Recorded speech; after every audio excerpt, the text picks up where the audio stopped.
Ok, donc pour le premier exo, pour rappel, l'algo list scheduling, c'est celui qui prend les tâches dans un ordre quelconque. Ici, l'ordre, il vous est donné. Vous les prenez exactement dans l'ordre dans lequel c'est écrit dans la liste. D'accord ? Donc, première chose, appliquer l'algo. Vous vous rappelez, l'algo est très simple. C'est quoi sa règle ? Il n'a qu'une règle. C'est que quand il y a une tâche qui arrive, je la mets sur quelle machine ? Devinez. Non, pas la première. La moins chargée. Ok ? Et ensuite, vous appliquez l'algo. Et pour la solution que vous obtenez, vous devez dire si elle est optimale ou non et le prouver. Oui. Alors, si elles sont à égalité, vous pouvez faire ce que vous voulez. Ça n'a pas d'influence sur le max-span final. Parce qu'en fait, c'est interchangeable, puisque tu te moques de savoir... Si tu as une machine qui est chargée à temps, tu te moques de savoir comment c'est cassé les tâches, parce que c'est la même chose que si c'est une grosse tâche ou plein de petites tâches, d'accord ? Mais du coup, ça n'influera pas sur ta solution, sur le max-span de ta solution finale. Les tâches ne seront pas affectées aux mêmes machines, mais ça... Voilà, le temps de traitement sera le même. Voilà, et du coup moi ce que je fais quand je déroule les algos, c'est que je prends la première machine la moins chargée.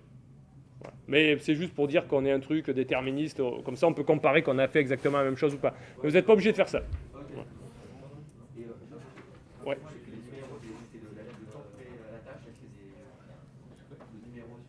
Là les nombres que je donne, c'est la durée de la tâche. Voilà. Et donc, la première, il y a une tâche de durée 5, une tâche de durée 9, une tâche de durée 4, une tâche de durée 12. Elles arrivent dans cet ordre-là.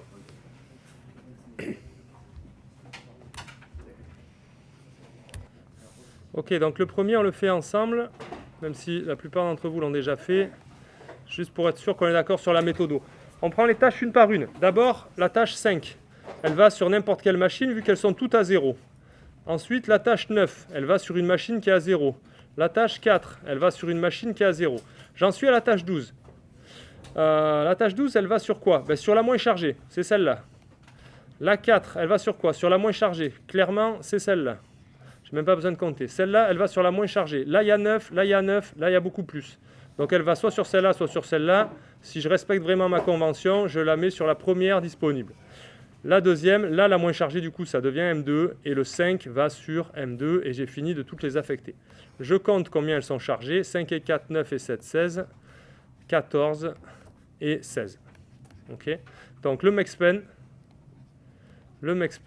c'est 16 de cette solution.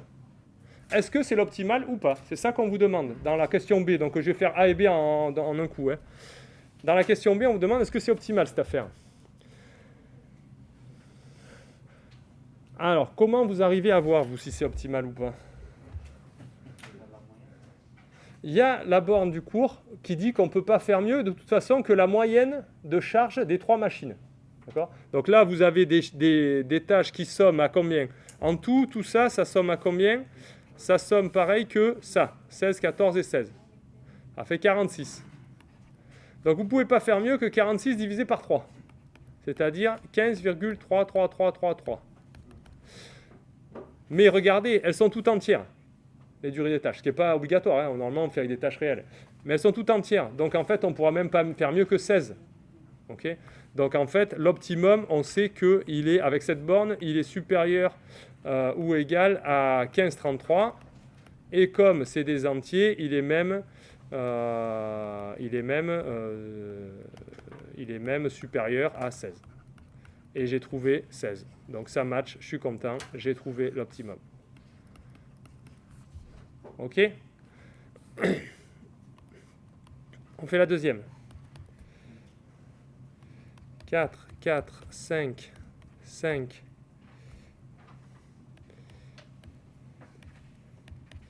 Donc là, vous m'avez de suite sorti le truc un peu mathématique pour savoir si c'était optimal ou pas. Le truc un peu moral pour savoir si c'est optimal. Comment il s'appelle ce problème déjà ? Équilibrage de charge. Le truc moral pour savoir si on a fait le meilleur max-span, c'est est-ce que c'est bien équilibré. Donc quand vous voyez 16, 14 et 16, c'est pas trop mal. D'accord ? En fait, ça se voit même de suite qu'on ne va pas être capable de faire 15. Justement, parce que si vous raisonnez par transfert, pour faire 15, il faudrait faire quoi ? Un 16, il donne 1 au 14, et l'autre, il est bloqué, il est à 16. Donc c'est clair qu'on ne va pas faire mieux. C'est ça qu'elle dit, la moyenne. Hein ? C'est que si vous essayez vraiment de l'équilibrer parfaitement, vous ne pouvez pas faire mieux que la moyenne. D'accord ? Et en plus, ce n'est pas possible de donner 1 puisqu'il n'y a pas de tâche de durée 1. Donc on ne peut pas transférer 1 d'une machine à l'autre. Mais je dis si on voulait, on essaierait de faire ça. Donc le truc moral, c'est est-ce que c'est bien équilibré, est-ce qu'elles ont à peu près les mêmes charges toutes les machines. Sauf que ce n'est pas toujours possible de le faire. Ok, la deuxième, du coup, j'ai encore 3 machines.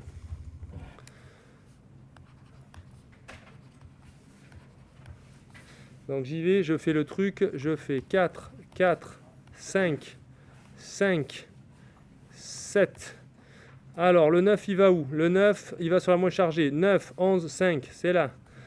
Le 12 il va sur la moins chargée. On est à 9, 11 et 14. C'est celle qui est à 9 qui est le moins chargé. Donc moi je trouve que l'affectation, elle donne un max-pen de 21. Parce qu'il y a 21 sur celle-là, il y a 11 sur celle-là et il y a 14 sur celle-là. Est-ce que vous trouvez pareil? Oui. Cool. Max-pen égale 21. Est-ce que c'est optimum? Non. Ben, sûrement pas. Déjà, moralement, ça n'a pas l'air optimum parce que c'est pas équilibré. Ok. Ensuite, si vous avez un peu l'œil, et si je me rappelle ce que j'ai fait, ça doit être les mêmes durées de tâches que le 1. Regardez, c'est juste les mêmes tâches dans le désordre. Il y a, dans la première liste, il y a 2 4, il y a 2 5, il y a un 7, un 9 et un 12. Donc c'est exactement les mêmes durées des tâches. D'accord ? Donc c'est pas optimum parce que c'est pas optimum, voire L1, même durée et max-pen de 16. Qu'est-ce que j'ai fait? Je l'ai sorti d'où cet ordre-là? Vous voyez, c'est quoi cet ordre? Il est un peu particulier quand même là sur les tâches. C'est du plus petit au plus grand. Et ça vous rappelle un truc qu'on a vu en cours? C'est quoi?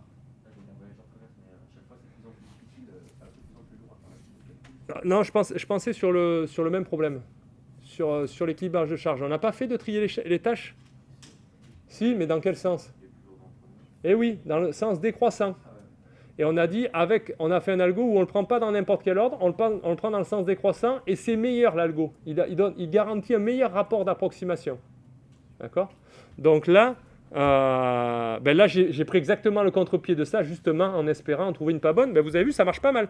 On a prouvé que quand on les prend dans l'ordre décroissant, ça fait un truc qui est jamais trop loin de l'optimum. Quand on les prend dans l'ordre croissant, ça peut faire des trucs qui déconnent bien quand même. D'accord? Ok pour le 2.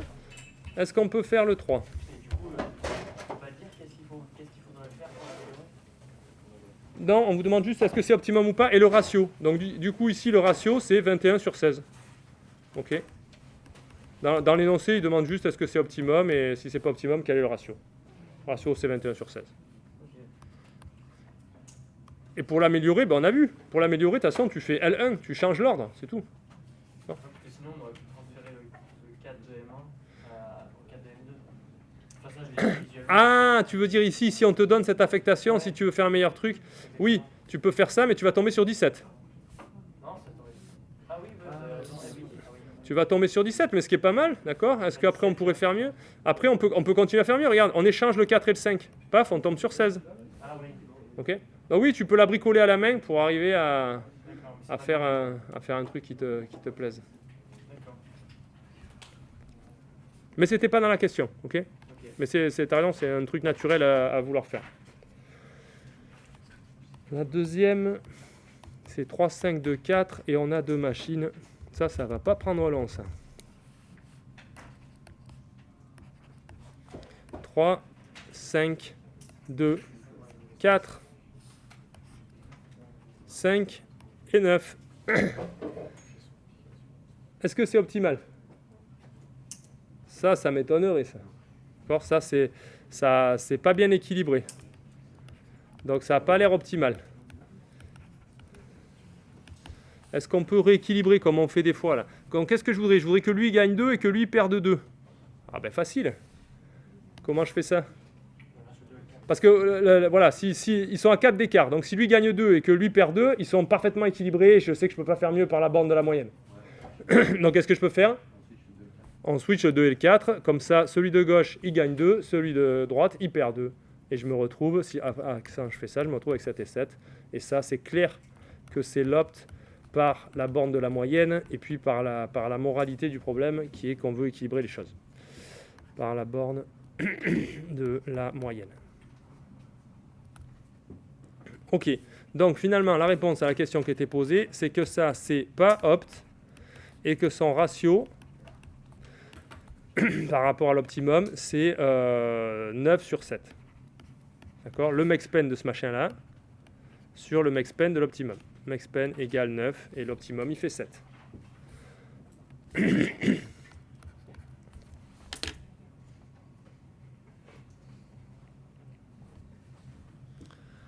Ok, very good. Tant que je suis chaud, je fais la quatrième. Oui. Ça veut dire que si le ratio est supérieur ou égal à 1, c'est-à-dire qu'il faut que... Exactement. C'est pour ça que je pose même pas la question du ratio quand on a trouvé l'optimum, parce que ça n'a pas de sens, c'est 1 quand on a trouvé l'optimum. Mais enfin, si, ça a du sens, mais c'est 1. Ouais. Et le reste du temps, le ratio, c'est ce que tu as trouvé divisé par le meilleur. Quand on minimise, quand on maximise, moi je vous l'ai présenté dans l'autre sens. Mais en fait, il y a les deux visions. Soit, moi je veux toujours donner, que ce soit un problème de minimisation ou de maximisation, je veux toujours donner des rapports supérieurs à 1. Parce que je comprends ce que ça veut dire. D'accord ? Mais quand on maximise, ça veut dire que si je trouve une solution qui est la moitié du maximum que je peux atteindre, moi je dis que le rapport est 2. Il y a les deux façons de faire. On peut dire que le rapport est 2, ou on peut dire qu'il est 1,5, ça ne dépend dans quel sens on fait le rapport. Moi je préfère dire qu'on est à 2, parce qu'on est un facteur 2 de l'optimum. Okay ? Donc dans un cas, quand on maximise, il faut multiplier par 2 pour avoir l'optimum. Dans un cas, quand on minimise, il faut diviser par 2.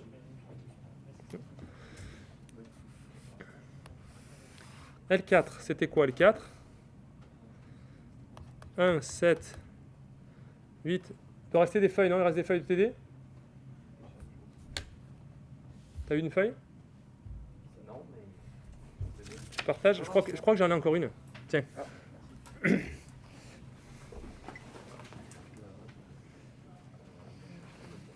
bizarre, j'en ai imprimé plein. Vous êtes moins que de feuilles. Vous êtes sûr qu'il ne traîne pas des feuilles quelque part? Ok. Il me semblait qu'il m'en restait une de la dernière fois. 1, 7, 8. Ah, il y en a là, voilà, super. Mais mets-le au coin, si jamais il y a quelqu'un qui arrive, il la prendra. 1, 7, 8, 7, 2, 8. Et on revient avec 3 machines. 1, 7, 8. Donc, vous avez vu, pour toutes les premières tâches, tant qu'il y en a moins que le nombre de machines, je ne me pose même pas la question. Je les mets chacune sur une machine, puisque les machines sont à 0, c'est les moins chargées. 7, évidemment, il va sur le 1. Le 2, là, la moins chargée, du coup, ça devient celle-là, parce que les deux autres sont à 8. Donc le 2, voilà. Et le 8, lui, il est à 9, lui, il est à 8, lui, il est à 8. Je peux choisir M1 ou M3 indifféremment. J'ai pris la convention que je prendrai toujours celle de plus petit numéro. Donc je le mets là. Et je trouve une affectation de 15, 16, 9, 8, max-pen égale 16. Optimum ou pas optimum? Non, je croyais qu'on trouvait 15. C'est pas optimum, hein? Je suis pas trompé là? Bah, on peut balancer le 1 ailleurs, déjà, doit y en avoir. On peut enlever le 1, ça c'est clair. Si je veux faire mieux, je peux prendre le 1 et je le mets n'importe où. Ben, si je veux aller faire un plus équilibré, je vais le mettre là. Et donc je me retrouve avec 15, 9 et 9. Donc je peux faire un max-pen de 15. Optimum ou pas optimum? Non, parce que 7 et 8, on a 14. Ouais, alors tu veux inverser du coup celui-là, là, c'est ça? Ces deux-là? J'inverse le 7 et le 8 et je me retrouve avec... Je pourrais le faire en ça. Je me retrouve avec 14 ici. Je passe de 15 à 14, j'ai perdu 1. Ici j'ai gagné 1, donc 10. Et ici j'ai pas bougé, je suis à 9. Optimum ou pas optimum? Non. Pas optimum? C'est à 11. Non, parce qu'il y en a au moins 4 qui ont une valeur de 7 ou plus. Donc il y en a forcément une qu'on a deux de cela, donc il y en a au moins 14. Je sais pas, mais tais-toi. Alors, allons-y, appliquons nos outils. D'abord, moralement, est-ce que ça a l'air bien équilibré? Non. Donc, il y a des chances quand même que ce ne soit pas l'optimum. Ensuite, on a des outils un peu plus formels, c'est la bande de la moyenne. La moyenne, elle est à combien? La moyenne, elle est à, vous dites combien? 24 et 9, ça fait 33 divisé par 3. Ça ne doit pas être dur à faire, ça. Ça fait 11, vous avez raison. Donc, l'optimum, c'est sûr qu'il est supérieur ou égal à 11. Et on est à 14. Bon, la bande de la moyenne, de toute façon, elle ne dit pas autre chose que moralement, c'est pas bien équilibré. Si c'était parfaitement équilibré, ce serait à 11. Mais la question, c'est est-ce que c'est possible de bien les équilibrer? Parce que les tâches, elles ont quand même leur durée. Je ne peux pas faire ce que je veux, je ne peux pas les casser en morceaux. C'est pour ça que je ne peux pas tomber pile poil sur la moyenne. Là, ça paraît loin de la moyenne. Mais il se trouve que on ne peut vraiment pas faire mieux. Alors, vas-y, dis-nous pourquoi on ne peut pas faire mieux. Il y a 4 grosses tâches. Exactement. 7, 8 et 8. Donc au moins 7. Faut pas parler comme ça déjà, mais oui, c'est vrai, il y a 4 grosses tâches. Et donc, Il y a 3 machines, donc il y en a au moins il y a une 3 chaque machines. tâche. Exactement. Donc, il y en a au moins une des machines. C'est le principe du pigeonnier qu'on avait vu aussi d'ailleurs dans une preuve du cours. C'est que si vous voulez affecter 4 trucs sur 3 machins, il y a au moins un machin qui reçoit 2 trucs. On ne peut pas y couper. Et là, en l'occurrence, les trucs qu'on affecte, c'est 7, 7, 8, 8. Donc, les deux plus petits, c'est 7, 7. Donc, il y a forcément quelqu'un qui a au moins 7, 7 de charge. 7 plus 7, 14. D'accord? Donc, on ne peut pas faire autrement. Donc, on avait appelé ça dans le cours principe du pigeonnier. Principe du pigeonnier. Au moins une machine reçoit au moins 2 tâches parmi celles de durée 7, 7, 8, 8. Et du coup, cette machine, ça charge au moins une machine que je vais appeler MI. Du coup, la charge de MI, elle est forcément au moins de 7 plus 7 parce que c'est les deux plus petites. Ok, donc opt supérieur à 14. Et du coup, on est bien à l'opt. Ça, c'est l'opt. Ok? Donc ça marche pas mal ce truc de réarrangement local. Quand il n'y a pas trop de tâches, évidemment qu'on peut les voir, quoi.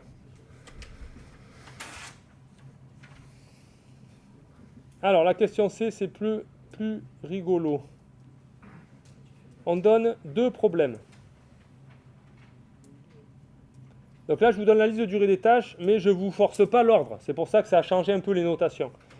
Vous reconnaissez la première liste là, le premier T égale 5, 9, 4, 12, 4, 7, 5. C'est les tâches qu'on a déjà, avec lesquelles on a déjà joué dans L1 et L2.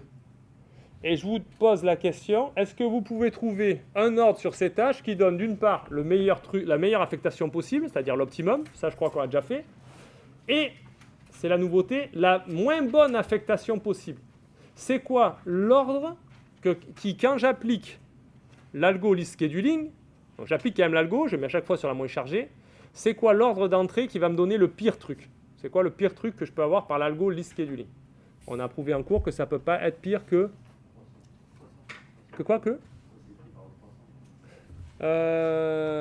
Non, ça, on n'a pas prouvé ça. Ça, c'est moi qui ai dit intuitivement, ça doit être mauvais de prendre dans l'ordre croissant parce que c'est bon de prendre dans l'ordre décroissant, mais on n'a pas prouvé rien avec ça. Par contre, on a prouvé que quel que soit l'ordre dans lequel on le prenne, on a un facteur d'approximation garanti de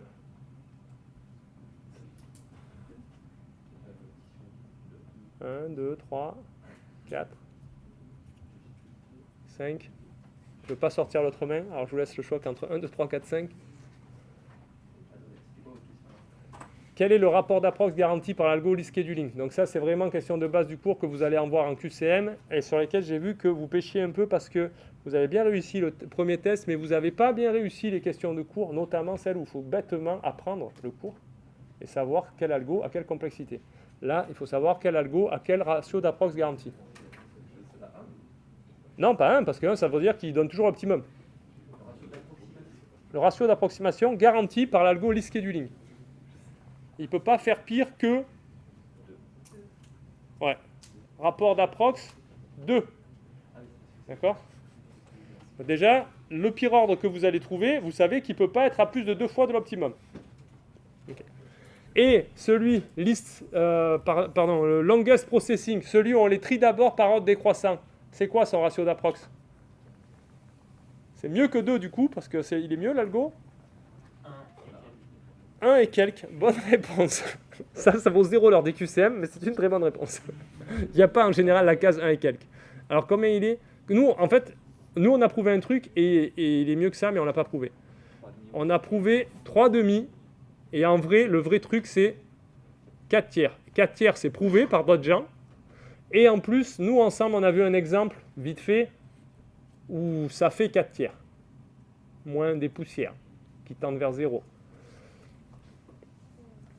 Donc on ne peut pas faire mieux que 4 tiers. Okay, donc celui-là, il est prouvé, on sait ce qu'il fait, c'est 4 tiers. Paf. Par contre, ce qu'on ne sait pas, c'est est-ce qu'il y a un meilleur algo pour faire mieux. Ça, on n'en sait rien. Ce n'est pas prouvé qu'on ne peut pas faire mieux que 4 tiers avec un autre algo. Ok.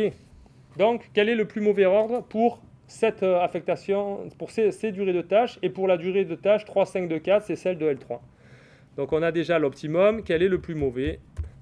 À vous de jouer.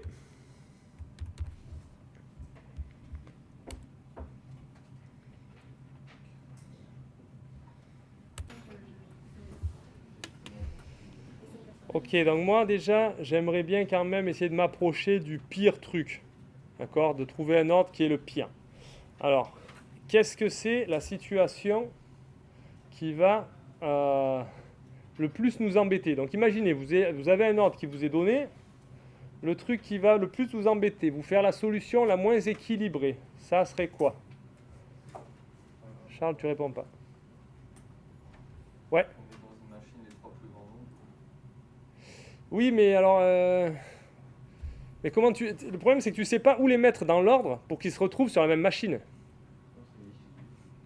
Tu vois, c'est ça que j'aimerais arriver à construire l'ordre ou à dire une propriété de l'ordre qui fait que ça va vraiment t'embêter. Ouais. Dans l'ordre croissant, ouais, c'est ce qu'on a fait d'ailleurs, d'accord? C'est ce qu'on a fait dans le L2. Pourquoi ça embête? C'est vers là que je veux aller, ou un peu, plus ou moins. Pourquoi il est embêtant l'ordre croissant? C'est pas obligé de faire pile poil dans l'ordre croissant. Qu'est-ce qui embête dans ce cas-là? Parce que comme l'algorithme schedulé prend la machine la moins chargée à chaque fois qu'on va lui ajouter un nombre, il va être pire à chaque fois que le précédent par rapport à la machine précédente, donc il va à chaque fois être plus chargé. Je sais pas si c'est... Je suis pas sûr d'avoir cette intuition, de la comprendre. Ouais. Sinon, on se dit, en fait, on essaie d'avoir une machine la plus équilibrée possible. Parle plus fort parce que tout le monde ne peut pas t'entendre. Sinon, on peut se dire qu'on essaie d'avoir une machine la plus équilibrée au début et juste le nombre le plus grand, on le met à la fin. Oh ouais, ça me plaît ça. Donc, il y a un grand écart. Quoi. Exactement. Donc alors, vous avez entendu ce qu'il a dit, votre camarade? Alors vas-y, répète. On peut se dire qu'au début, on essaie juste d'avoir en fait les 3 machines les plus équilibrées possibles. Ouais. Et ensuite, en fait, on met la tâche la plus longue à la toute fin pour qu'il y ait justement un grand écart en fait, entre tous. Alors moi, je suis d'accord avec ça. Ça m'embêterait si ça se passe comme ça. Imaginez, on a affecté les premières tâches et on s'est retrouvé avec 3 machines parfaitement équilibrées. Encore, je ne sais pas comment elles sont affectées les tâches, mais on s'est retrouvé avec 3 machines parfaitement équilibrées. Ils ont la même charge. Et là débarque... Donc là, je suis content. Là. Je dis, voilà, j'ai fait une super bonne truc au problème. Et là débarque la tâche de plus grande durée. Il faut que je la mette à une de ces machines. Ça me fait beaucoup augmenter le max span. Et puis, ça me fait un truc pas du tout équilibré. Parce que ça me fait un truc qui était bien équilibré que je casse par une grosse tâche. Eh bien, ça, c'est un peu le pire qui puisse se produire. C'est un peu le pire qui puisse se produire et on peut le montrer. Si vous raisonnez maintenant, pour le montrer, on peut faire la chose suivante. On va faire un truc un peu plus général. On va raisonner sur l'affectation finale que vous avez obtenue. Okay, vous obtenez une affectation pour les 3 machines. Bon. Comme ça. Vous prenez la machine la plus chargée. C'est M3. Okay. Vous regardez la dernière tâche qui est arrivée dessus. Est-ce qu'elle peut avoir cette durée? Elle peut ou pas? Exactement, elle peut pas, parce que sinon elle aurait été affectée à M2. Donc ça peut pas être comme ça. Du coup, elle doit être comment?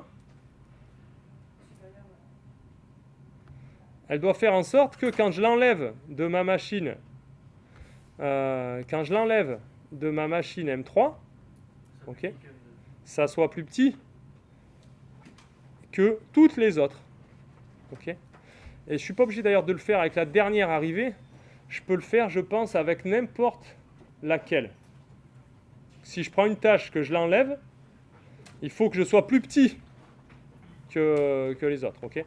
Donc en particulier, si j'enlève la plus grande, ok, là je prends la tâche la plus grande. Je regarde sur quelle machine elle est. Non, pas je dis des bêtises. Je regarde la plus grande tâche sur la machine la plus chargée. Je l'enlève, je suis en dessous. Celle-là, elle devient la moins chargée de machine. Sinon, c'est pas possible, c'est qu'il y a un bug dans l'algo. Okay. Donc du coup, ça me dit quoi sur le makespan? Ça me dit que le makespan, il ne peut pas être meilleur que, de ça, j'en déduis que le makespan. Donc alors, attendez, je vais prendre un peu des notations.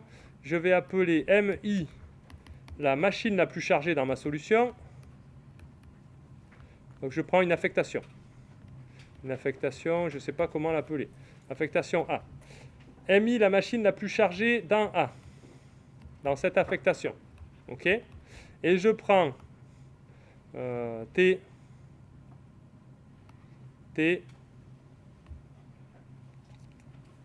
quoi? TM. La tâche la plus longue sur MI. Je suis sûr que... Alors, je vais l'appeler T. Allez, je vais l'appeler T, ça va m'arranger ça. Je vais l'appeler T. Donc je suis sûr que quand j'enlève T à MI,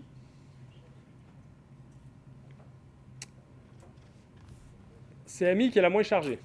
D'accord? Donc ça veut dire que MI...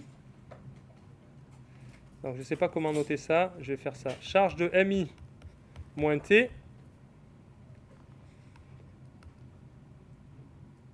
C'est plus petit que la moyenne. Ok? J'appelle S la somme des tâches. La moyenne des tâches par machine. Somme des durées des tâches. Qu'est-ce qui reste quand j'ai enlevé la tâche de durée T? Il reste S moins T. Ok? Donc je suis sûr que ma charge de MI moins T, c'est inférieur à S moins T sur M. Ça, c'est la durée des tâches qui reste quand j'ai enlevé celle-là. Là, c'est tous ces trucs-là en petits poids.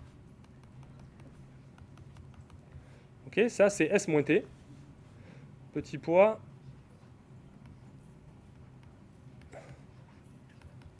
C'est S moins T. Et divisé par M, parce qu'il y a M machine, ça me donne la moyenne. Moi, je suis sûr que ma machine MI à laquelle j'ai retiré T, celle-là, la durée T, elle est plus petite que la moyenne. Sinon, l'algo a bugué. Parce que quand elle est arrivée, celle-là, cette machine était la moins chargée. Ok.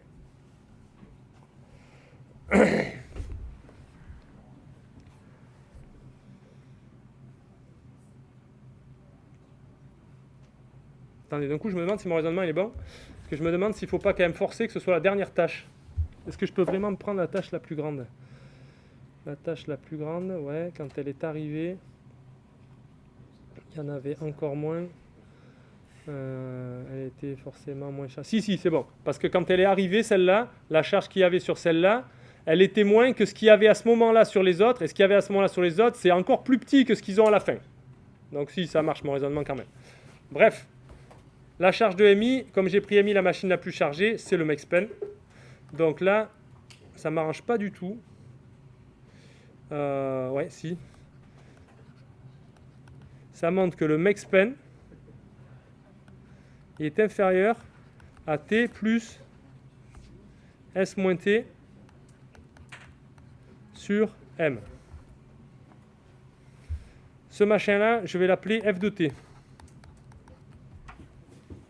F de T, si je le réécris comme une fonction de T, ça fait quoi?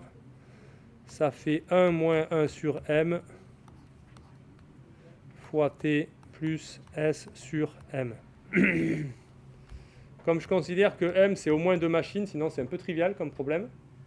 Si je veux tout mettre que sur une machine, c'est facile. Ça veut dire que ça, c'est comment? Plus petit que. Ouais, mais aussi c'est positif. Ah, oui, oui. Parce que 1 sur M est plus petit que 1 et 1 moins 1 sur M du coup est positif. Donc ce machin-là, c'est positif. Du coup, f de t là, c'est une fonction croissante de t. Ok? Donc f de t croissante en t. Ok. Et du coup, ça me dit quoi moi? Ça me dit que j'ai mon max_pen qui peut pas être pire que f de t. Ok.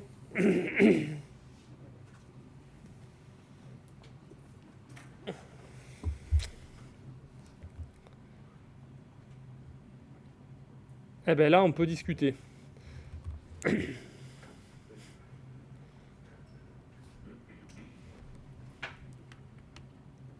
Ça veut dire que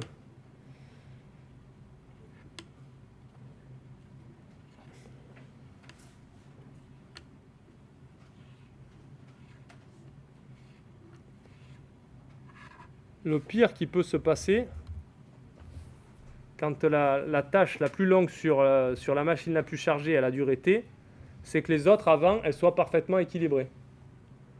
Alors on peut regarder. Le cas le plus grave ce serait pour t égale 12. Alors pour t égale 12 ça vaut combien? F de 12. Ça vaut quoi? Ça vaut... je vais prendre quoi? Je vais prendre plutôt ça. Je vais prendre cette expression. Ça vaut 12 plus S. S elle valait 46, c'est ça? S égale 46. Donc ça me fait 12 plus 34 divisé par 3. C'est ça? 34 divisé par 3, ça fait combien? Ça fait 11,33. Ça me fait du 23,33. Ok. Donc moi je sais que le max_pen il ne peut pas être pire que 23,33. Comme c'est que des tâches entières, il ne peut pas être pire que 23 en fait. Okay. Il ne peut pas valoir 24, ça contredirait ce truc-là. Ok, donc le pire c'est 23, on a trouvé 21. Donc je veux juste savoir si c'est possible de faire 22 et si c'est possible de faire 23. Regardons, donc ça c'est quand ma durée la plus longue sur la machine la plus chargée, c'est 12. C'est ce que j'ai pris parce que c'était la machine la plus, la tâche de durée la plus grande. Celle d'en dessous, c'est quoi? C'est 9. Alors regardons ce que vaut f de 9. On sait que c'est moins parce que c'est croissant. Ça fait quoi? Ça fait, pardon, ça fait pas 12, ça fait 9. 9 plus 46 moins 9, ça doit faire 37 divisé par 3, doit faire 12,3. Ça fait 9 plus 12,3, ça fait 21,3. C'est ça? Je ne me suis pas trompé? Ok. Alors ça dit que mon max_pen, du coup, si c'est 9, la dernière qui arrive, il ne peut pas être pire que 21 en fait. Donc là, avec des solutions où la plus grosse, la plus longue sur la plus chargée, ça serait 9, je sais que je ne peux pas faire pire que mon 21. Et en fait, comme elle est croissante, cette fonction f, si c'est moins que 9, cette borne-là, f de t, elle va être plus petite encore. Donc en fait, vraiment, le seul truc que j'ai examiné, c'est quand la machine de plus longue durée la tâche de plus longue durée sur la machine la plus chargée, c'est 12. C'est la pire. Okay. Et là, je veux voir, est-ce que j'arrive à faire 22 ou 23, parce que c'est les deux seules possibilités que j'ai en plus de 21. Eh bien, regardons. Donc, vous avez 12, vous enlevez 12. Qu'est-ce qui reste? Du coup, c'est ça qu'on va faire. On va enlever 12 et on va essayer de jouer avec ça. J'enlève 12. Pouf, pouf. Non, c'est pas ça que je voulais des trucs. J'enlève 12. Qu'est-ce que je peux faire? Moi, mon but pour faire le plus gros max_pen possible, c'est de faire que ça soit parfaitement équilibré, ce truc-là. Tout ce qui reste. Okay. Alors, tout ce qui reste, on a dit, ça somme à 34. Donc, si on veut le faire parfaitement équilibré, je peux faire que le plus petit, parce que moi, mon 12, il va aller sur le plus petit. Donc, je veux faire le plus petit le plus haut possible. C'est ça mon équilibrage.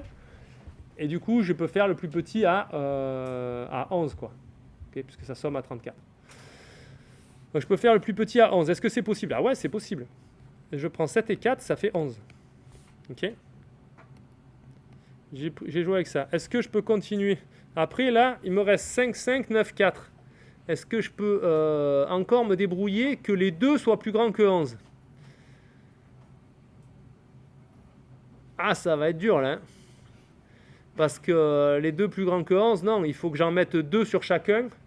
Et il y en a un qui va prendre 2, même s'il prend celui qui prend pas 9, il va prendre au mieux 2 fois 5.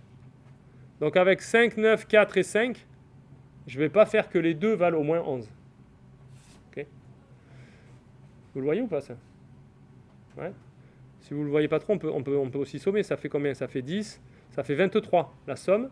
Donc si je veux que les deux vaillent au moins 11, il n'y a qu'une façon, c'est 11 et 12. Est-ce que je peux faire 11 et 12?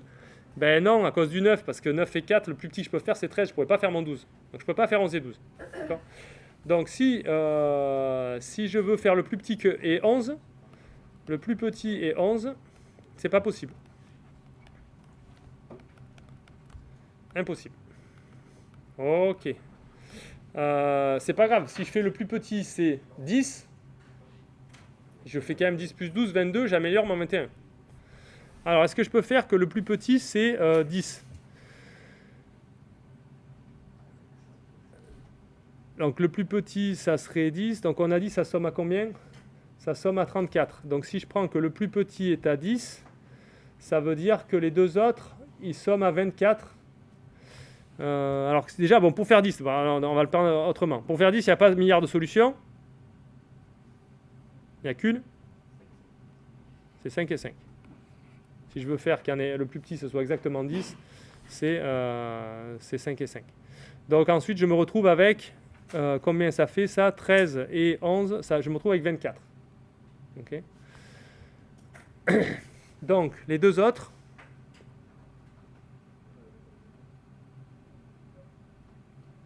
est-ce que je vais pouvoir faire 22? Ben, j'ai l'impression que oui, en fait, alors, du coup.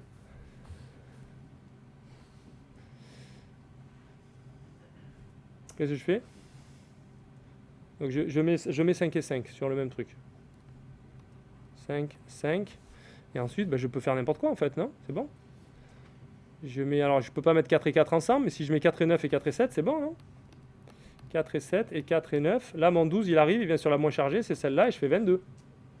Donc en fait, je peux faire 22. Ok? Vous êtes d'accord avec ça? Par contre, c'est clair, on a montré que je ne pouvais pas faire 23. Parce que si le plus petit est 11, c'est impossible que le plus petit soit 11, et c'est la seule façon que je fasse 23. Donc 22, a priori, je peux le faire. Alors donnez-moi une affectation, on va vérifier. Donnez-moi une affectation. Parce que vous avez l'air vraiment sûr de vous. Je vous sens sûr de vous que 22, c'est possible. Alors prouvez-moi-le. Prouvez-le moi même. Ah là maintenant, si 22 on peut le faire, je suis convaincu que c'est l'optimal, parce que moi, pour moi, même si je ne l'ai pas vu dans vos yeux, je vous ai prouvé qu'on ne pouvait pas faire 23. J'ai vu dans ma tête, mais je n'ai pas eu le reflet de ça dans vos yeux. Okay. C'est le cas où on a essayé. Pour faire 23, il faut faire 11 au moins 11 sur les 3 machines avant que le 12 arrive. Et ça, on a dit, c'est pas possible. Parce qu'il faut faire 7 et 4, et après, sur le reste, on n'y arrive pas. Donc 22, moi, je pense qu'on peut le faire. Allez-y, dites-moi comment, alors. Donc, en fait, si je fais cette affectation-là, par un ordre, j'ai fait 22, on est d'accord. Alors, allons-y, tu as un ordre? Une manière d'affecter, c'est de faire en fait trier par ordre décroissant les moins 1, enfin les M, les moins 1 premières tâches, et mettre tout à fin. Ok, ça me plaît pas trop que tu le construises comme ça, mais je suis sûr que ça va marcher, ça.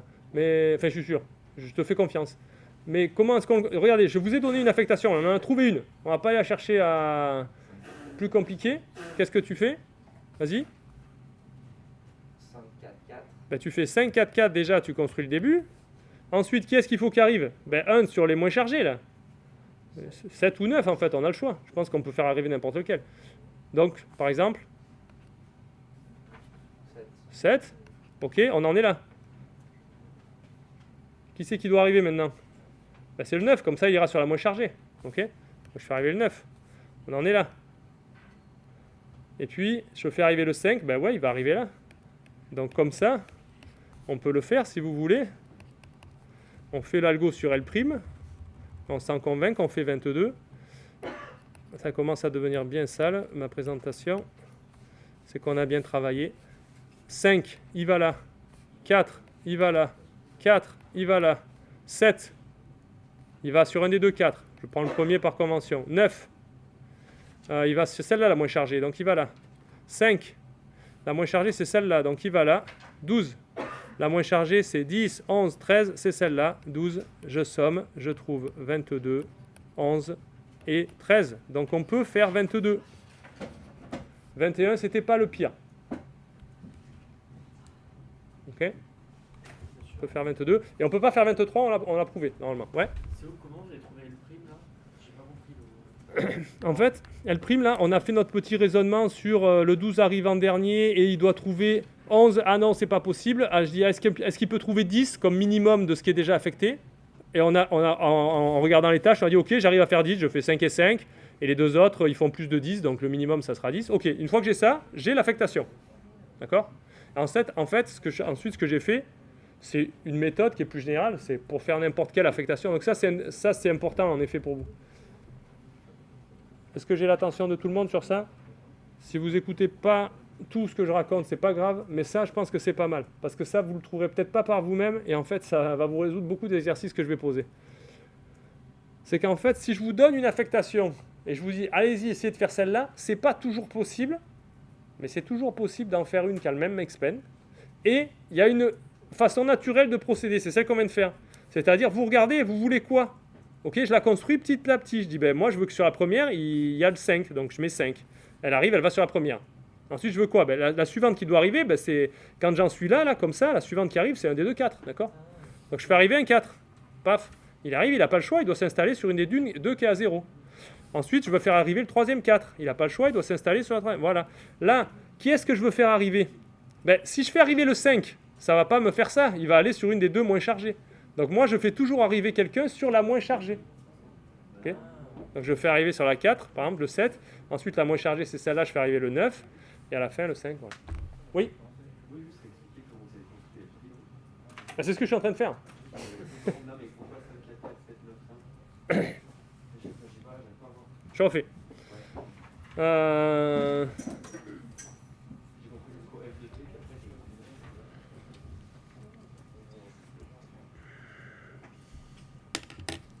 je Attendez, je vais faire un truc. Ah oui, c'est vrai que j'ai des fonctionnalités de folie, autant s'en servir.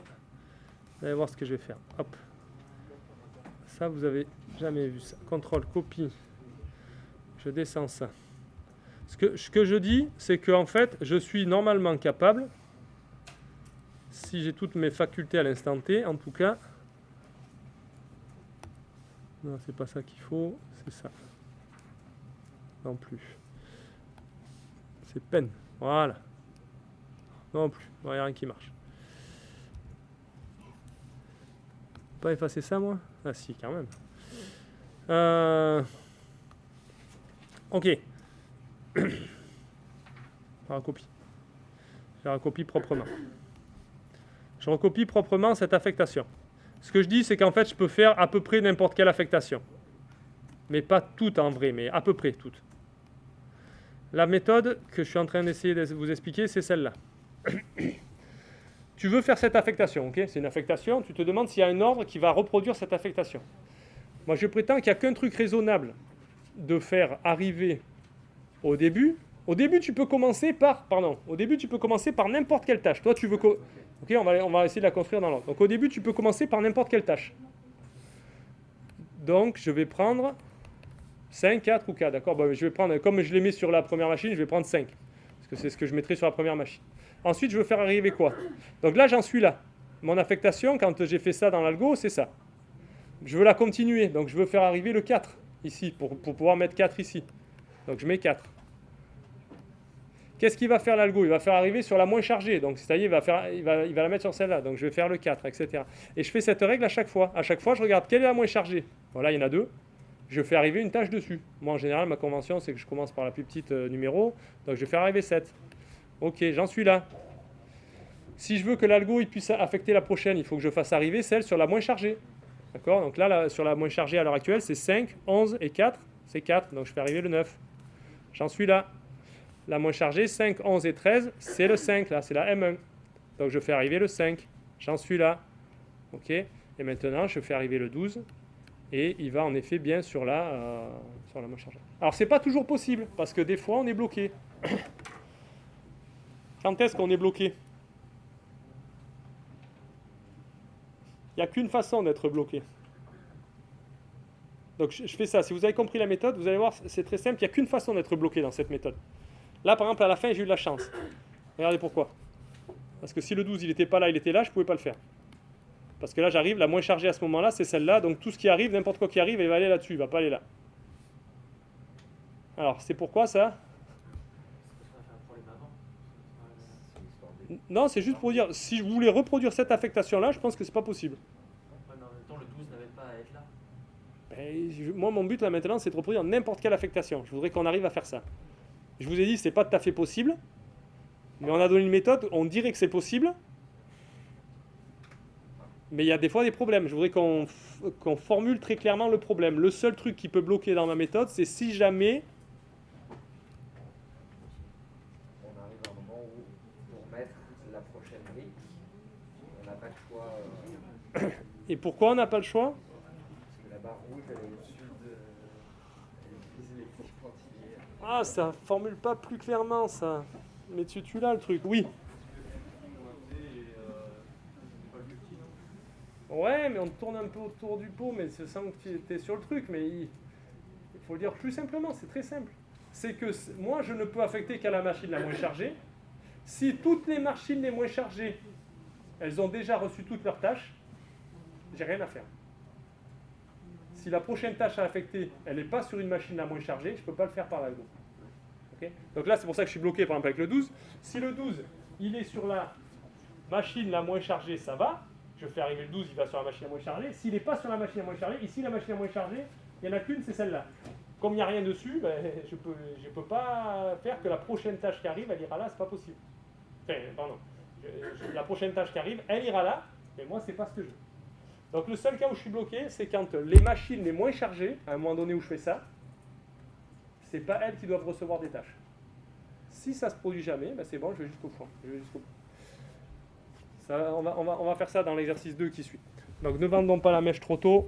Est-ce qu'on a fini de répondre à l'exercice 1? Sinon, il faut vite qu'on le fasse, parce que je sens que j'en ai de moins en moins envie. Pour le 3, 5, 2, 4. Donc on a déjà trouvé le mieux. On avait dit c'est 7. Le pire que je peux faire, c'est quoi? On sent que ça doit être 9 quand même. On l'a déjà fait d'ailleurs, 9. Ok.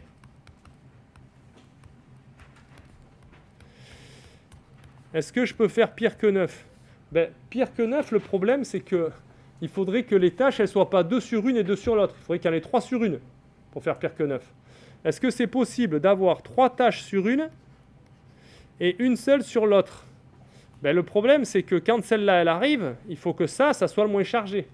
Donc il faut que je trouve 2 tâches dont la somme est moins qu'une autre tâche. Donc pour celle-là, je vais prendre la plus grande c'est 5. Pour celle-là, je vais prendre les 2 plus petites. D'accord? C'est 2 et 3. Ouais, donc c'est possible. Dans ce cas-là, je peux avoir une affectation par l'algo de 3 tâches sur une et de une sur l'autre. Alors allez-y, faites-moi la liste. Maintenant que vous savez faire des listes. Si je veux faire ça, donc là, ce serait 4. Si je veux faire ça par l'algo, comment je fais? 2, parce que je veux faire d'abord arriver celle-là. Ensuite, je veux que ce soit 5 qui arrive. Ensuite, je veux que ce soit 3 qui arrive. Il va aller sur la moins chargée. Oh là, pourquoi je mets des parenthèses? Je veux que ce soit 3 qui arrive. Il ira sur la moins chargée. Ok, j'en suis là. Et maintenant, je fais arriver mon 4. Il ira là-bas. Donc oui, c'est possible. Ça me fait ça, mais malheureusement, enfin pas malheureusement, ça me fait quand même 9. Okay. Donc même avec 3 machines sur une, il n'y a qu'une façon d'avoir 3 tâches sur une machine, et ça fait quand même 9. Donc le max-pen qui est 9, c'est le plus mauvais. D'accord? Parce que si je fais 2 machines, 2 contre 2, c'est sûr que je ne peux pas faire pire que 9, vu que c'est 5 et 4 les plus longues. Et si je fais 3 sur une machine, là, le petit raisonnement vient de dire que je n'avais pas le choix, il faut que ce soit 2, 3 et 5, si je veux faire 3 tâches sur une machine, et ça fait 9. Là, oui. Là, on avait l'optimal à 7. C'est ça, tout à l'heure, on avait l'optimal à 7. Et 4 tiers de 7, c'est 9,333333. Vas-y, pourquoi 4 tiers de 7? Attends. 4 tiers de 7, ça fait 9. C'est quoi 4 tiers? Pourquoi 4 tiers? Ah, parce que... Parce qu'on fait du lit scheduling. Non, non, non. les 4 tiers, Non, non. c'est trié, 4 tiers, c'est quand c'est trié, machin. Et puis là, je cherche pas à faire le meilleur, je cherche à faire le pire. Toi, là, tu es en train de parler du pire d'un truc qui cherche à faire le meilleur. Mais moi, je suis en train de vraiment de chercher à faire le pire.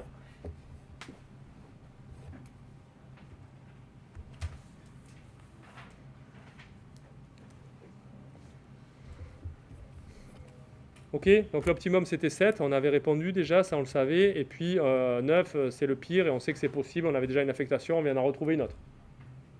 Ok. On a fait un petit raisonnement vraiment ad hoc pour dire qu'on ne pouvait pas faire pire en regardant d'abord le nombre de charges, le nombre de tâches que j'ai sur chacune des deux machines. Soit c'est 2-2, soit c'est 3-1. Ok. Ça ne peut pas être 4-0. Pas de 4-0 parce que la dernière, elle devrait aller sur la machine qui a reçu rien. Donc ça peut être au pire 3-1, et 3-1 c'est surprenant mais c'est possible. Voilà. C'est possible mais en fait c'est pas pire que 2-2 parce que le 4 il aille là ou là en fait c'est exactement pareil. Ok. On a dû répondre jusqu'à la D. Ouais. Alors ensuite, pour pi 1 et pi 2, si je fais justement trier dans l'ordre qu'on avait pressenti qui n'était pas bon, qu'est-ce que ça me donne comme affectation? Donc on l'a déjà fait pour le premier, ça donne 21. Ok? Parce que pour le premier, trier par ordre. Ah non, pardon, c'est pas ça la question. Pas ça la question. Pardon, on se calme. Je prends le meilleur ordre possible, d'accord? Donc je prends l'ordre de longest processing. C'est quoi? On l'a jamais fait ça. Donc pour la première, c'est 12, 9, 7, je crois. 5, 5, c'est ça? 4, 4. 5, 5, 4, 4. Ok. Pour la deuxième, c'est quoi? 5, 4, 3, 2. Si je fais avec ça et mes trois machines, qu'est-ce que j'obtiens comme solution? 12. Donc là, je fais longest processing en fait. 12, 5, 9, 5. 5 il va là, 5 il va là, 4, je ne sais pas, il faut que je calcule. 12, il peut aller là ou là. Moi, par convention, sur M1 ou M3, moi, par convention, je fais toujours aller sur la celle de plus petit numéro. Donc, je fais aller là, 4. Et ensuite, le dernier 4, il va là. Il n'y a pas le choix. Ça me fait 16, 14, 16. C'est l'optimum, ça. On l'avait vu ensemble, que 16 était optimal pour ce chemin. Je le fais pour le deuxième, avec mes deux machines. 5, il va là. 4, il va là. Le 3, du coup, va là. Et le 2, va là. Paf. 7, 7. C'est l'optimum. On l'a vu tout à l'heure. D'accord? C'est parfaitement équilibré, même pas besoin de le voir. La barbe. On dirait que cet algo longest processing, il est vraiment fort, il fait toujours l'optimum. Question F. Est-ce que vous pouvez donner un exemple dans lequel longest processing, quand même, il ne trouve pas l'optimum? Ça serait rassurant, parce qu'on s'est cassé la tête pour montrer qu'il fait un rapport 3,5. Et je vous rappelle que s'il fait toujours optimum, on gagne $1 million direct. Paf. Et beaucoup plus avec les retombées industrielles de ce qu'on va faire. Parce que le problème a été prouvé NP complet, que si on trouvait qu'il donne toujours l'optimum en temps polynomial, ça serait dramatique. Et extraordinaire.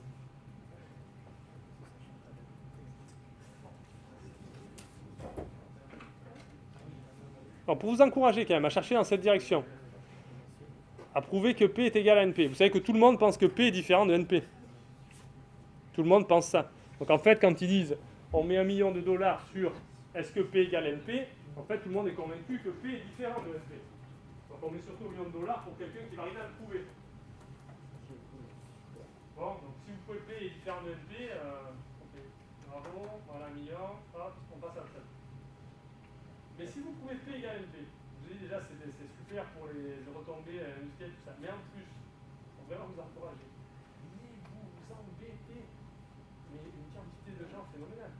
Parce qu'il y a quand même tout un pan de la recherche, et quand je dis tout un pan, c'est un peu un pourcentage énorme de la recherche actuelle qui se concentre sur trouver des méthodes pour les trucs difficiles. Et en fait, toutes les théories sont basées implicitement sur P est différent de P. Donc si vous trouvez que P égale NP, non seulement ça a des énormes implications industrielles, mais en plus, vous mettez à la retraite 80% des chercheurs du monde en informatique. Parce que tout ce qu'ils ont fait, ça ne sert plus à rien. D'accord? Tout ce qu'on fait pour dire qu'est-ce qu'on fait quand c'est difficile, ben c'est plus difficile, donc ça ne sert plus à rien. Et même les hiérarchies, on définit des hiérarchies de problèmes. De ce problème est plus difficile par des classements théoriques. En fait, les classements théoriques, ils supposent tous au départ que P est différent de NP. Si jamais P n'est pas différent de NP, le classement, c'est bien un classement, c'est tous le même. D'accord? Tous les étages s'effondrent sur 1, c'est tous le même. Donc c'est assez génial si vous voyez que P égale NP. On ne risquera pas de trouver, du coup, s'il y a des chercheurs qui travaillent sur la dessus. Si, alors vous pouvez trouver une preuve, mais à mon avis, j'y crois pas non plus que P égale NP. Moi, je m'en moque parce que ça annule pas toute ma recherche. J'ai fait beaucoup de recherches pour améliorer les méthodes qui sont déjà polynomiales. Donc moi, à la limite, je m'en moque. Mais c'est vrai que ce serait rigolo si quelqu'un montre que P égale NP. Mais personne n'y croit, ça serait incroyable. Mais bon, de l'autre côté, ça fait tellement longtemps qu'on essaie de prouver que c'est différent. Si ça se trouve, il y a une blague comme c'est pareil, mais c'est pas du tout pratique parce que c'est un truc, je sais pas moi, un polynôme énorme, j'y crois pas, j'arrive pas à y croire. Mais ça pourrait quoi, que vous montrez que c'est pareil, mais avec un polynôme où l'exposant c'est 2027. Bon, mais voilà, si c'est 2027, si tous les algos compliqués sont polynomiaux, mais avec exposant 2027, on va rien en faire pour les applications industrielles. Donc c'est pas tout à fait vrai non plus que ça a directement des retombées industrielles. Mais ça encourage à montrer que c'est 2026, ça marche aussi, 2025, et puis etc. Ce serait des grands nombres avec des flèches comme ça. Avec des flèches, ouais, peut-être. Mais ouais, ça serait sûrement des grands nombres. Mais bon, on n'y croit pas trop, franchement, on n'y croit pas trop.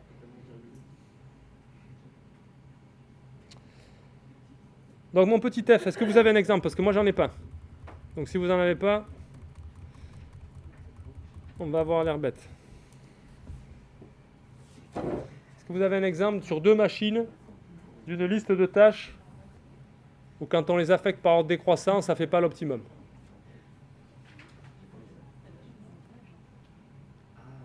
Ouais, il y a des histoires Mhm. de diviseurs ou des trucs comme ça. Non, normalement, c'est pas très dur à en faire une, mais bon, là, j'ai pas trop d'idées.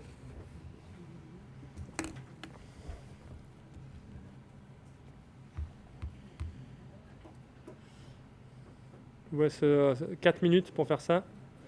Utiliser des trucs en socle, genre 7, c'est 4 et 3 et 5 et 2. Et selon comment tu les mets, ça sera pas équilibré. Mais bon, il faut des nombres un petit peu grands. Non, mais ça, c'est un peu ce que j'ai fait, ça, 5, 4, 3, 2. Et ça marche pas, ça, t'as vu? Ton 7, là, c'est un peu la liste L3, c'est 5, 4, 3, 2. Ça marche pas.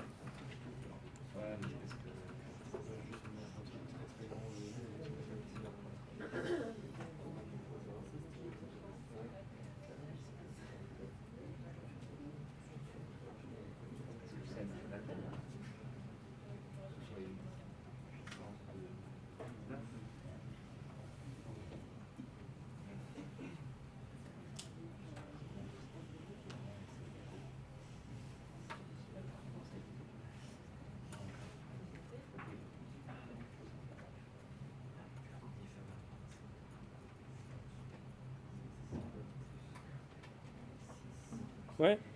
T'en as un? Allez, vas-y, je prends. 6, 6. Ouais, 5, 4, 3. 6, 5, 4, 3. Avec deux machines. Hein. Ouais. Deux machines. 6, 6, 5, 4 et 3. Je le mets où là? Tu dis ça fait 11 et 13 alors qu'on peut faire 12. Magnifique. Et comment on fait 12? Eh bien en mettant les deux 6 ensemble. C'est-à-dire... est-ce que je peux le faire par un échange? Non, pas trop. Ouais, si, je peux faire échanger 6 et 5, c'est ça. Si j'échange 6 et 5, je me retrouve avec 12 et 12. Ok, bravo.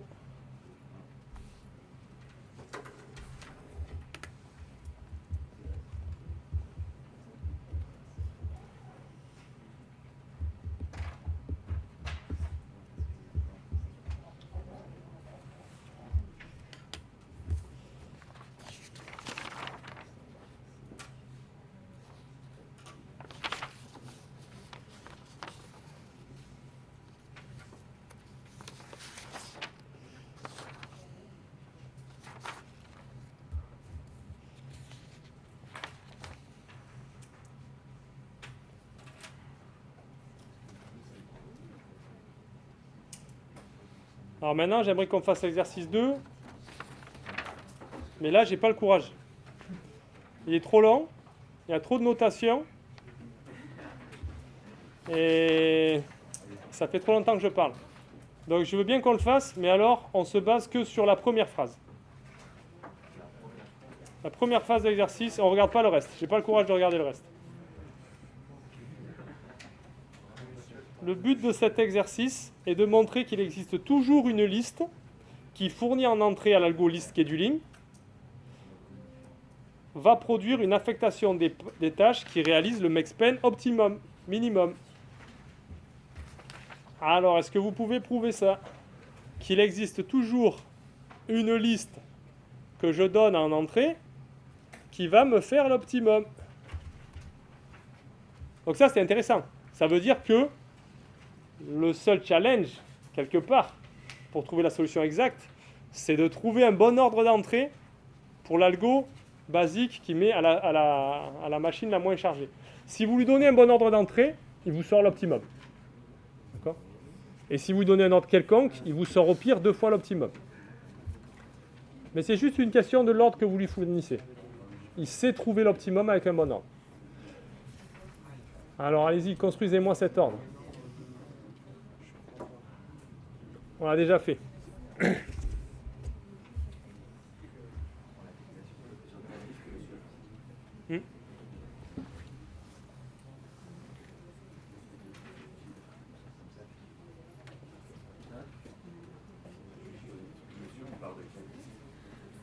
On peut trouver la liste. C'est ça le truc. Il va te donner l'affectation optimale. Donc, suppose que tu as l'affectation optimale, que tu la connais, tu supposes que tu la connais, tu veux construire la liste qui donne cette affectation optimale. Comment vous le faites? Pour prouver qu'il en existe toujours une. Je veux juste prouver qu'il en existe toujours une. Non, mais les tâches, c'est pas toi qui les choisis. Pour n'importe quel problème, ça doit marcher. D'accord? Tu prends une liste de tâches, tu sais qu'il y a une affectation optimale. Exactement. Quel est l'ordre? Montre qu'il existe un ordre qui te donnerait cette affectation optimale quand tu appliques l'algo. Il en existe un, mais le problème c'est qu'on ne sait pas le trouver de façon efficace algorithmique. Mais on peut essayer tous les ordres du coup. On peut essayer tous les ordres et ça fait un algo. C'est pas optimal, c'est pas efficace. Essayer tous les ordres, c'est pas pareil. Mais déjà, je vous ai montré cette propriété non triviale qu'en fait, il y a toujours un ordre qui donne l'optimum.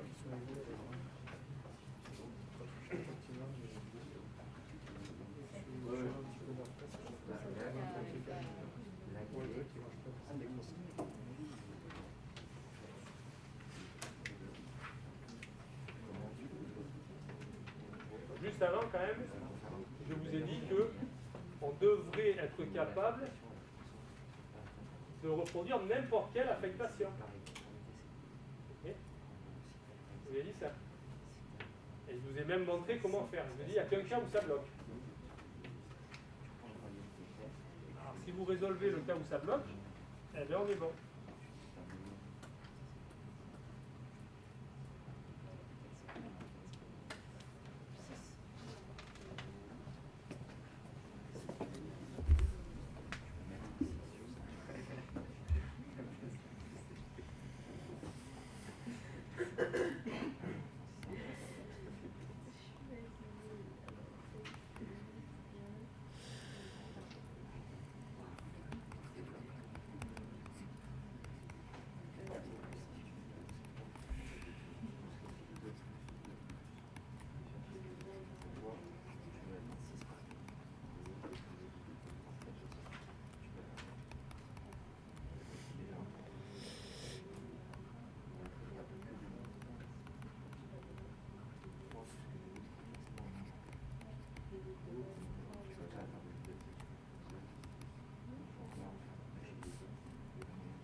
Donc ça, c'est ce qu'on a fait tout à l'heure.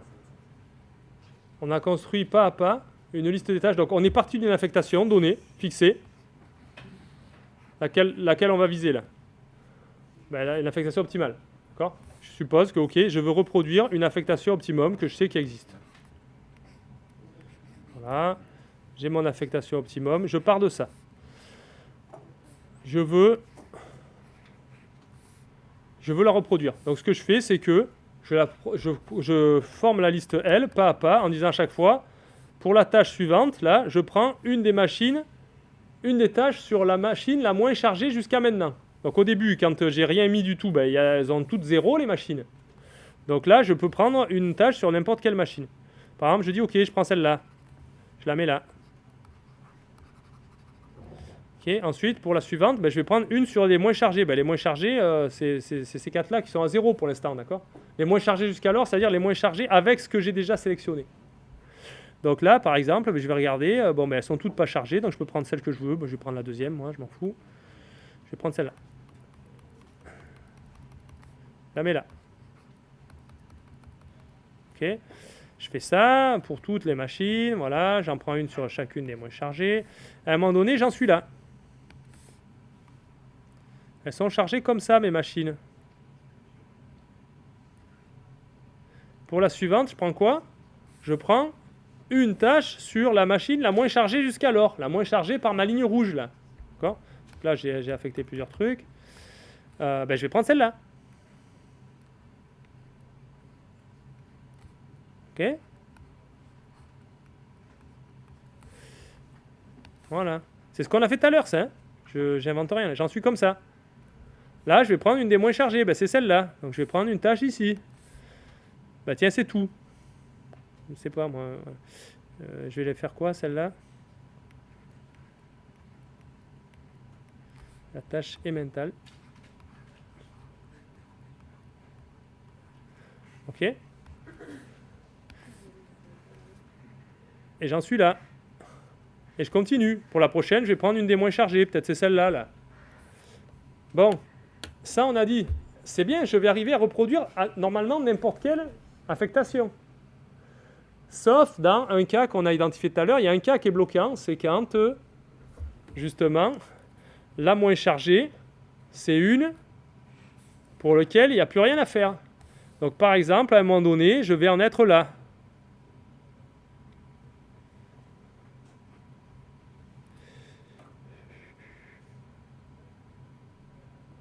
Ok. Je veux encore affecter ce machin-là et ce machin-là, mais il se trouve que les moins chargés, ben, c'est ces deux-là. Il y en a deux à égalité, là. Moins chargés, c'est ces deux-là. Ben, je peux pas continuer. Parce que si je prends cette tâche-là ou cette tâche-là, elle va aller là. Elle va pas aller là où elle est. C'est grave, ça ?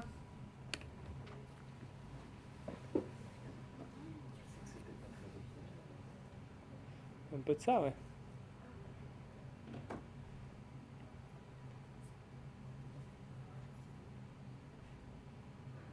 Ouais. Si, ça peut. Ouais. Si, ça arrive, pour de bon.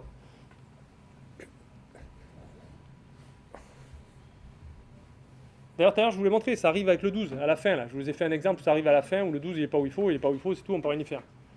Mais en fait, on peut quand même y faire quelque chose. On peut dire, ah ben, s'il n'est pas là où je veux, ben, je vais le mettre où je veux.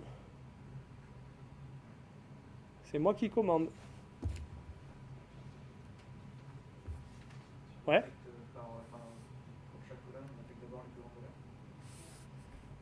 Non mais là, dans ce cas-là où je suis bloqué comme ça, tu fais quoi ? Donc moi, je veux pas tout changer. Ça marche quasiment. Je visais cette affectation A. Je m'aperçois que celle-là, je peux pas la faire avec l'algo, c'est pas possible. C'est pas grave, qu'est-ce que je fais ? Je la change un peu à...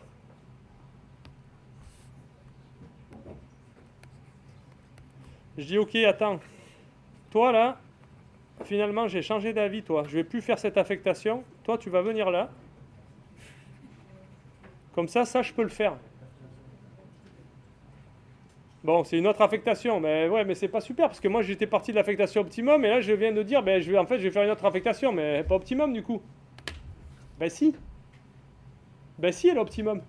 Parce que ce que je viens de faire, c'est faire passer un truc sur une machine plus chargée. Je les fais tous. Alors là, s'il y en a plusieurs, parce qu'il n'y a peut-être pas qu'une tâche là, hein. Il y en a peut-être plusieurs. Carrément, je fais tout passer. Ok, je mets tout là. Ben là, je viens de faire passer des tâches sur une machine plus chargée, sur une machine moins chargée. Le MaxPen, il ne peut que descendre, il ne peut pas augmenter. Donc en fait, le MaxPen de A', quand je fais ce transvasement, il n'est pas plus grand que le MaxPen de A. Mais comme A, j'étais parti d'un truc optimum, en fait, il est même égal. Mais bon. Donc en fait, quand je suis bloqué, ok, je ne peux pas faire pile poil cette affectation, mais je peux changer l'affectation que je vise en changeant les tâches d'une machine vers une autre, de telle sorte que ça ne va pas me faire augmenter le MaxPen. Donc en fait, quand je suis bloqué, je dis ah ben non, finalement je ne vais plus vers cette affectation, je vais faire celle-là. Ouais, mais elle est aussi optimum. Et à chaque fois que je suis bloqué, je dis ah ben non, je vais vers l'autre, etc. Mais en fait, chaque fois c'est une qui est toujours optimum parce que je ne peux faire que décroître le MaxPen. Okay. Donc en fait, en faisant ça, ça montre que je peux faire presque toutes les affectations et celles que je ne peux pas faire, je peux faire une autre affectation qui ne fait pas un MaxPen plus mauvais. En changeant mon affectation, en disant ok, ce qui a affecté le problème, là c'est dommage. En fait, c'est dommage que les machines de charge minimum, il n'y ait plus rien dessus, parce que ça veut dire que le reste c'est sur des machines plus chargées. Ben, comme c'est dommage, moi je le mets sur la machine moins chargée et c'est mieux. Et c'est celle-là que je vais réaliser, l'affectation. Et elle sera du coup aussi optimum si j'étais parti d'une qui était optimum. Donc si je suis vraiment parti d'une qui était optimum, en faisant ça, je ne change pas la plus haute des barres. Juste, je réorganise les barres pour que moi je puisse la faire par mon admin. Ok. Est-ce que vous avez des questions là-dessus?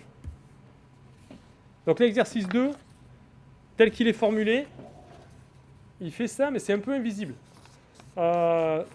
Si vous voulez quand même une motivation pour le regarder, en fait, l'exercice 2, là, les petites notations compliquées, c'est qu'il caractérise d'emblée vers quelle solution optimum je peux aller.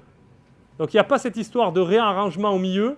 Il caractérise d'emblée une solution optimum vers laquelle il n'y aura pas de réarrangement. Okay, c'est celles qui sont minimum pour l'ordre lexicographique des charges des machines. C'est ce qui est écrit dessus.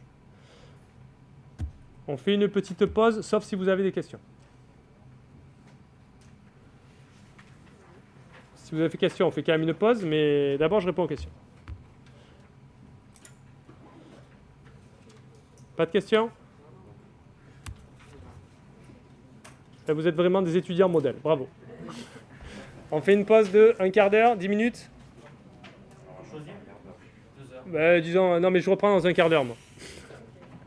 Je reprends dans 1 quart d'heure, ok?